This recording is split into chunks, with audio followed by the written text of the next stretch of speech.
मैं ज्ञान हूँ। वैसे तो मैं आपके आसपास ही रहता हूँ, पर बहुत सारे कारणों की वजह से आप मुझे देख नहीं पाते हैं। ये चैनल एक छोटा सा प्रयास है उसी ज्ञान को आप तक पहुँचाने का, वो भी 7 मिनट में 7 पॉइंट्स में।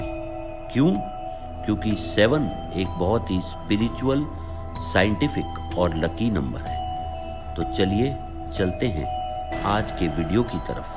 हाय फ्रेंड्स, आज हम बात करेंगे G20 या ग्रुप ऑफ 20 की, जो कि एक इंटर गवर्नमेंटल फोरम है जिसमें 19 कंट्रीज और यूरोपियन यूनियन शामिल है। और ये ग्रुपिंग जो है ग्लोबल इकोनॉमी के मेजर इश्यूज जैसे financial stability, climate change, sustainable development के लिए काम कर रही है। G20 में दुनिया की लार्जेस्ट इकोनॉमीज जिसमें डेवलपिंग और डेवलप्ड नेशन दोनों शामिल हैं। इसमें 80% दुनिया का gross world product, 77% international trade, 2/3 global population और 60% लैंड एरिया कवर होता है। 2008 से हर साल इनकी एक बार मीटिंग होती है जिसमें सारे मेंबर देशों के heads of state, finance minister, central bank के हेड्स और हाई रैंकिंग ऑफिशियल्स मिलते हैं। यूरोपियन यूनियन जो है उसको रिप्रेजेंट करता है यूरोपियन कमीशन और यूरोपियन सेंट्रल बैंक। इसके अलावा हर साल कुछ परमानेंट इनवाइटीज हैं जैसे Spain, ILO, IMF, world trade organisation वगैरह, और कुछ लोकल जो होते हैं टेम्पररी गेस्ट, जिसके बारे में मैं आगे आपको बताऊंगा।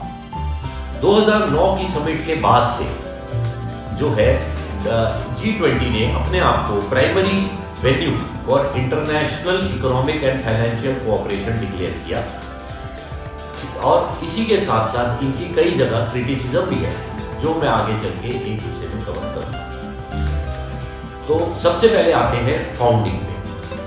G20 जो है G7 की कोलोन समिट हुई जून 1999 और उन्होंने ये प्रपोजल दिया, और 26 सितंबर 1999 में जो है फाइनेंस मिनिस्टर्स की मीटिंग हुई, और फाइनली 15 और 16 दिसंबर 1999 में बर्लिन में G20 की फर्स्ट मीटिंग हुई। मेंबर्स जो है, ये जो 19 देश मैंने आपको बताए, ये 5 ग्रुपों में डिवाइडेड है। हर ग्रुप में 4 एक्सेप्ट एक ग्रुप जिसमें 3 मेंबर होते हैं। और यूरोपियन यूनियन जो है वो किसी का ग्रुप का मेंबर नहीं होता है। तो पहले ग्रुप में है ऑस्ट्रेलिया, कनाडा, सऊदी अरेबिया और US। ग्रुप 2 में India, Russia, south Africa, Turkey. Group 3 में अर्जेंटीना, ब्राजील, मेक्सिको। ग्रुप 4 में फ्रांस, जर्मनी, इटली, UK। और ग्रुप 5 में चाइना, इंडोनेशिया, जापान और साउथ कोरिया। इनकी जो प्रेसिडेंसी होती है वो हर साल रोटेट होती है, और इस साल के प्रेसिडेंट है इंडोनेशिया, जिनकी समिट अभी बाली में 2022 में हो रही है। 2021 में समिट इटली में हुई थी, और 2023 में चेयर ऑफ G20 होगा इंडिया, और इसकी समिट इंडिया में होगी।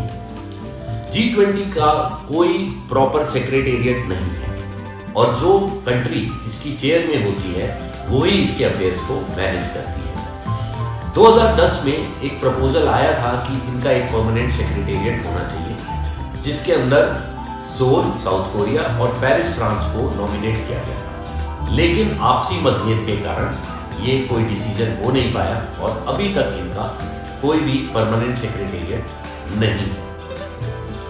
अब आते हैं इनवाइटीज। तो 20 जो परमानेंट मेंबर हैं, उसके अलावा जो है इनके जो इनवाइटीज हैं उसमें परमानेंट इनवाइटीज हैं स्पेन, आसियान यानी association of south east Asian nations, African union का चेयर, नेपैड यानी new partnership for Africa development का चेयर, उसके अलावा international labour organisation, international monetary fund, OECD, UN, world bank, WTO जो है ये इसके परमानेंट इनवाइटीज हैं।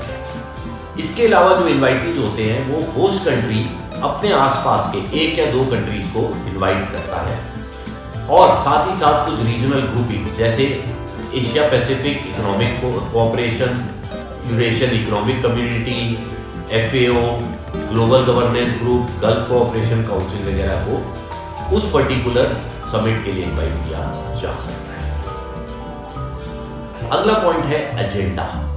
सबसे बड़ा और मेन एजेंडा जो है वो है फाइनेंशियल फोकस, यानी कि जो सस्टेनेबिलिटी है, डेवलपिंग इकोनॉमीज को इक्वल पार्टनर मानते हुए ये ग्रुपिंग का सोच है कि सारी कंट्रीज मिलजुल के अपनी फाइनेंशियल फोकस रखें और रीएस्टैब्लिश करें ग्लोबल फाइनेंशियल सिस्टम को, यानी कि economic growth, international trade, financial market regulation पे फोकस करें। इंक्लूसिव ग्रोथ में अभी 75% दुनिया भर के कार्बन एमिशन इन 20 देशों से आते हैं।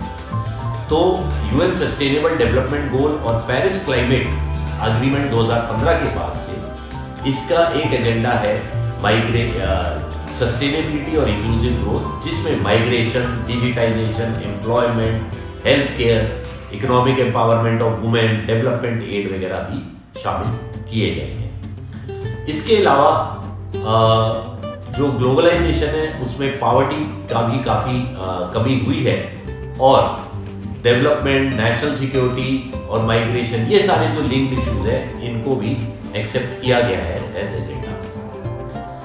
अब लास्ट में कवर करेंगे क्रिटिसिज्म।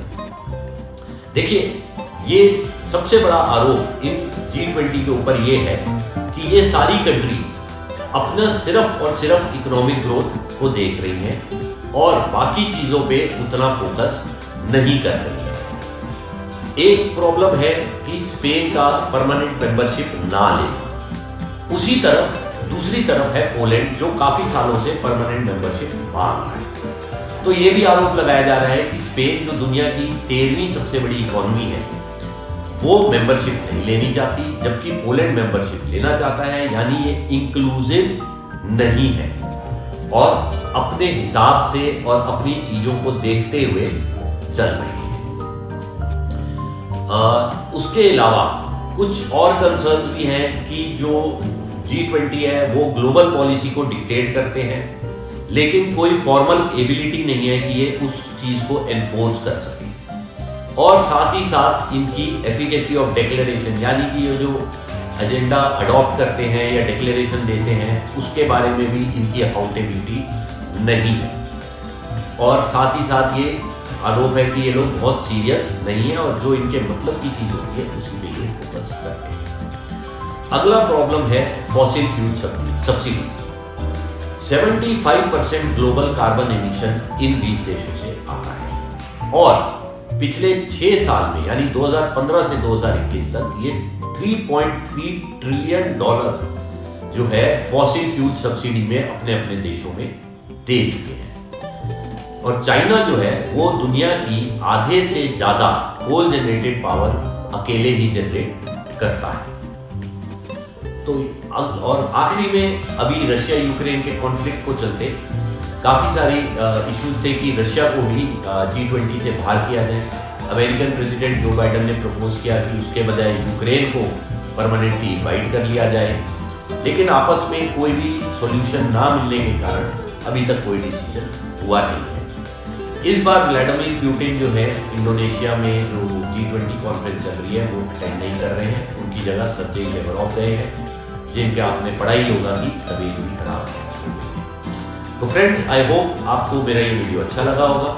अगर आपको पसंद आया तो प्लीज लाइक करें, शेयर करें, सब्सक्राइब करें और अगर इसी तरह का कोई और इंटरेस्टिंग टॉपिक आपके ज़हन में आता है तो प्लीज कमेंट सेक्शन में लिख के मुझे बताएं। Have a great day.